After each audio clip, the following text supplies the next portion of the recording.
देश में इतना कुछ चल रहा है। मस्जिदों पर रामनवमी झंडे लगाए जा रहे हैं, दरगाहों को निशाना बनाया जा रहा है, मुसलमानों को खदेड़ा जा रहा है। लेकिन इन सब के बीच आपने कहीं सिलेंडर वाली दीदी स्मृति ईरानी को देखा है? देखा हो तो बताइएगा। नहीं नहीं, ये सवाल मेरा नहीं है। अमेठी वाले पूछ रहे हैं कि दीदी कहीं दिखे तो भेजिएगा, बोलिएगा कि हम उन्हें याद कर रहे हैं। एक ही हार ने स्मृति जुबैन ईरानी के चेहरे पर निराशा का ऐसा पोस्टर छापा है कि वो अमेठी का रास्ता तक भूल गई।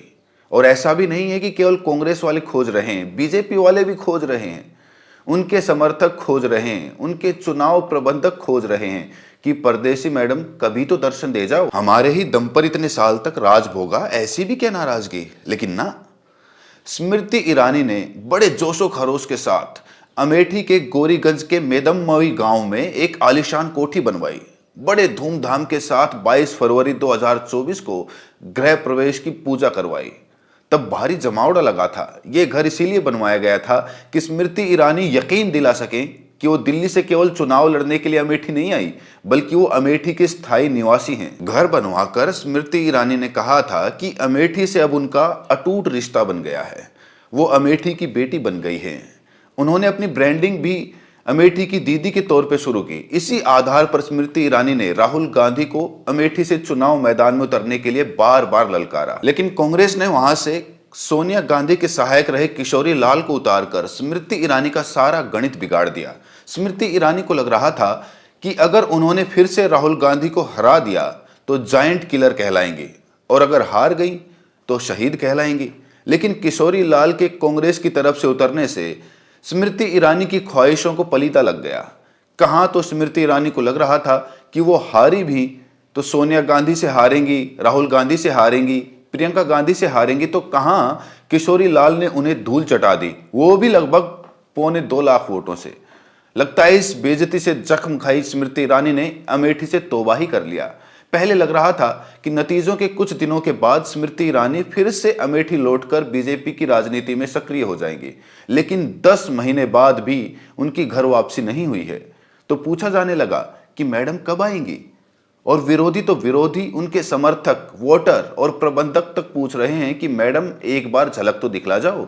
और सुनिए, अब तो अमेठी के नेता भी नहीं जानते, बीजेपी वाले, कि स्मृति ईरानी अपने चुनाव क्षेत्र की तरफ पलटकर कब झांकने आएंगी, और आएंगी भी या नहीं। बीजेपी के बड़े नेता और पूर्व केंद्रीय मंत्री संजय सिंह तक कहते हैं कि मुझे नहीं पता स्मृति ईरानी कहां है और कब आएंगी, मेरी उनसे मुलाकात नहीं हुई, फोन पर भी बात नहीं हो रही।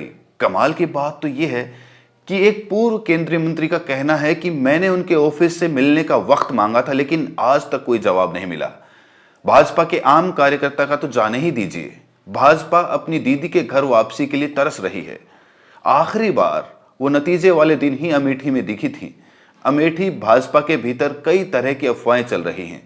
सबसे बड़ी अफवाह तो ये है कि अगर स्मृति ईरानी पलटकर अमेठी आने ही वाली नहीं, वो अमेठी की जगह कोई दूसरी सुरक्षित सीट खोज रही हैं। लेकिन इसका फैसला भाजपा के नए अध्यक्ष करेंगे, और नए अध्यक्ष का फैसला राम जाने। दूसरी अफवाह यह है कि वो अपना गोरीगंज वाला घर बेचने वाली हैं। राम जाने सच क्या है, लेकिन उनका साथ देने वाले ठगा हुआ महसूस कर रहे हैं। उन्हें अफसोस होता है कि राहुल गांधी का साथ छोड़कर उन्होंने स्मृति ईरानी का साथ क्यों दिया।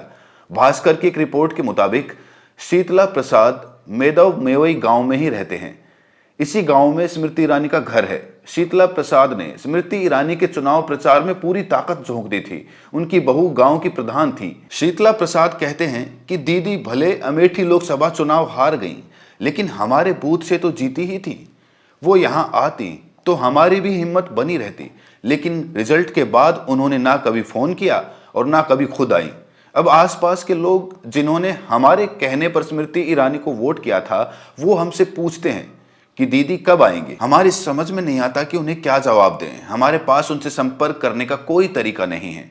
अब उनके सारे समर्थकों को दिल्ली लेकर तो जाया नहीं जा सकता। अगर वो चाहती हैं कि जुड़ाव बना रहे तो उन्हीं को अमेठी आना होगा। हर पार्टी स्थानीय स्तर पर अपनी हार की समीक्षा करती है। प्रत्याशी अपने नेताओं और कार्यकर्ताओं के साथ मिलकर कमियों का पता लगाते हैं क्यों हारे। लेकिन अमेठी में हार की समीक्षा के लिए जो बैठक बुलाई गई, उसमें भी स्मृति ईरानी नहीं पहुंची।